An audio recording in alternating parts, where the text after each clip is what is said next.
因为一句我爱你，他等了一个不知道名字的他半个世纪，终身未嫁。她是香港历史上第一位金像奖影后，却没有上过一天学，整整沿街乞讨了10年。董卿评价她的人生比电影还要像电影。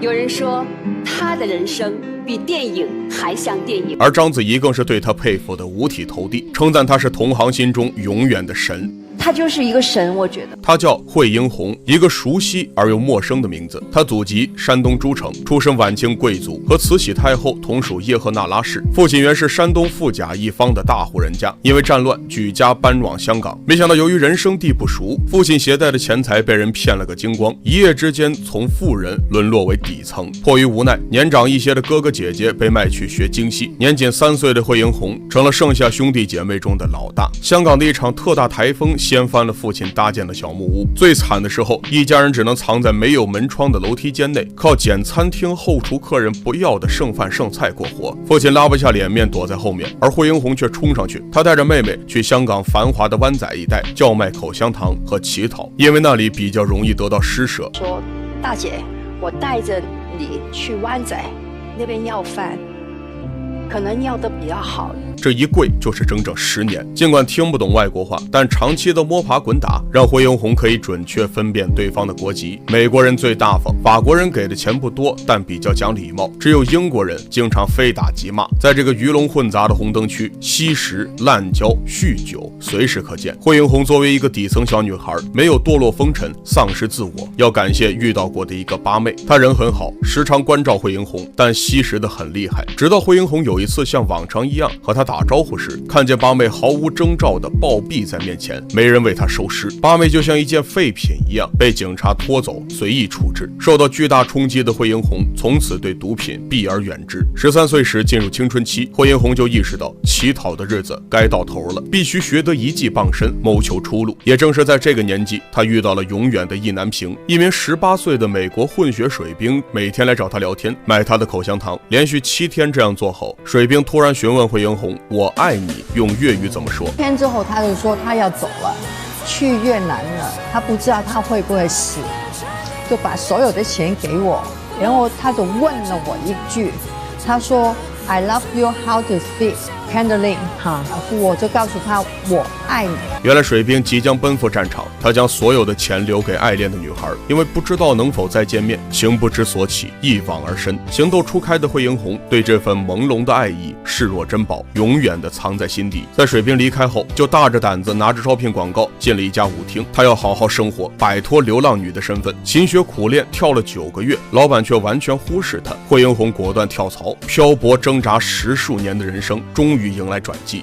她就是一个神，我觉得。从卑微乞丐到金像影后，从抑郁自杀到感动国人，为什么只有惠英红能成为同行心中永远的神？因为她跌宕起伏的人生让所有人心生敬佩，却又不敢触碰。惠英红曾说，她的一生相当于别人的2世。13岁闯进舞厅，跳了2年舞后，终于遇到了一位贵人，导演张彻。张彻见惠英红身形条件和舞蹈功底极佳，一了解得知她竟沿街乞讨了10年，心智极其坚韧，于是果断签约，成为邵氏电影公司的基本演员，月薪500元。这让过惯了流浪生活的惠英红大喜过望，而甄子丹的母亲麦宝婵也看中了她的潜力，带着她踏上习武道路。1977年，惠英红得到了人生中第一个重要角色，《射雕英雄传》中的穆念慈。原定女演员临时退出，张彻便让17岁的惠英红上去试试，就此一炮而红，小有名气。那我也是跳舞的嘛，现场马上套交给我，我就马上就像排舞蹈一样嘛，我马上排，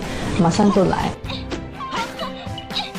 70、80年代正是香港功夫片的黄金时代，因此找上门来的全是武打片。惠英红3年时间拍了20多部，是圈内著名的拼命三娘。那时候的防护措施不到位，加上内卷严重，都是真刀真枪，拳拳到肉，受伤不过是家常便饭。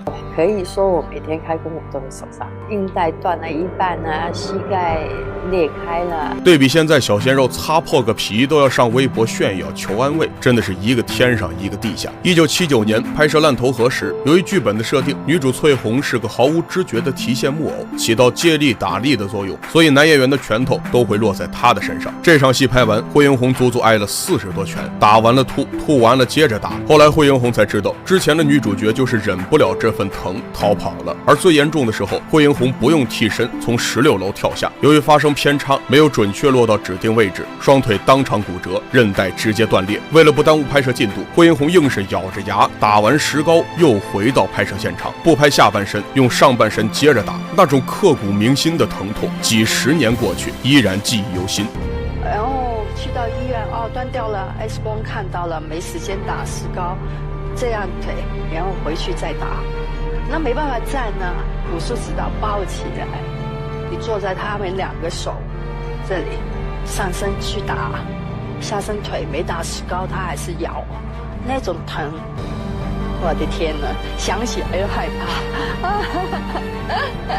这份拼命执着让著名武术指导刘家良为之动容，钦点惠英红成为唯一的刘家班弟子。终于在22岁时，用满身伤痕换来了第1届香港金像奖最佳女主角，也是唯一一个以女打星身份拿到影后的女演员。然而谁都没料到，惠英红会从巅峰迅速滑落，使得深陷抑郁症无法自拔，一度息影6年之久，吃下上百粒安眠药，险些丧命。说出来你可能不信，惠英红作为中国香港第1代影后，居然没上过1天学，是靠讨饭出人头地的。更奇怪的是，惠英红一生不嫁，只为等待一个很可能早已死去的男人。20世纪80年代，惠英红作为香港最红的女打星，风头无两。然后仅仅过了几年后，她竟然到了无戏可拍的地步。香港掀起一股新浪潮电影运动，功夫片迅速衰落，文艺片和喜剧片一夜崛起。没什么文化，只擅长武打的惠英红也随之无人问津。更重要的是，邵氏公司严禁她接拍其他类型的电影，每次她私下找到其他剧组谈好合作，就会被从中阻拦夭折。1988年，为了突破困境，惠英红又破天荒地做了一次大胆尝试，模仿正当红的艳星，自费去法国拍了一套全裸写真，男友因此分手。这个举动同时引发了不小的舆论，招来一片责骂之声，抨击她的外貌，批评她根本不懂演戏。加之巨大的落差，让极度要强的惠英红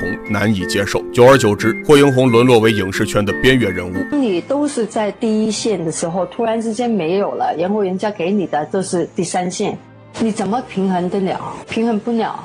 那每天都想为什么会这样子，为什么会这样子。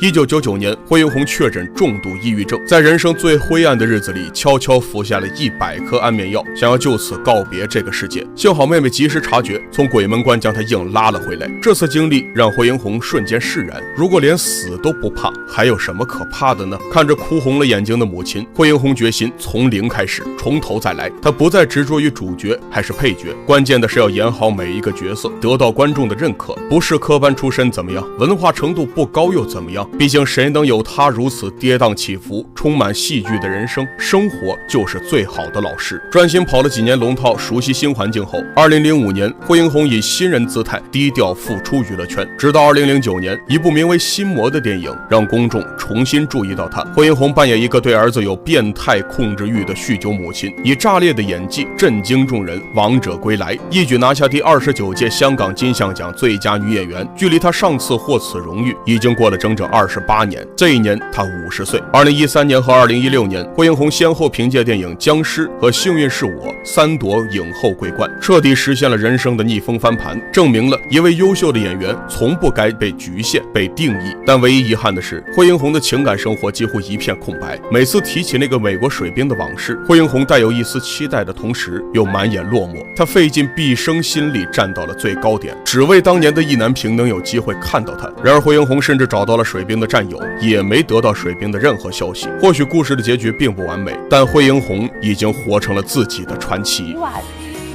能够有一天他这个照片因为我认得他的样子，就算他怎么样老我希望能够原来他没死。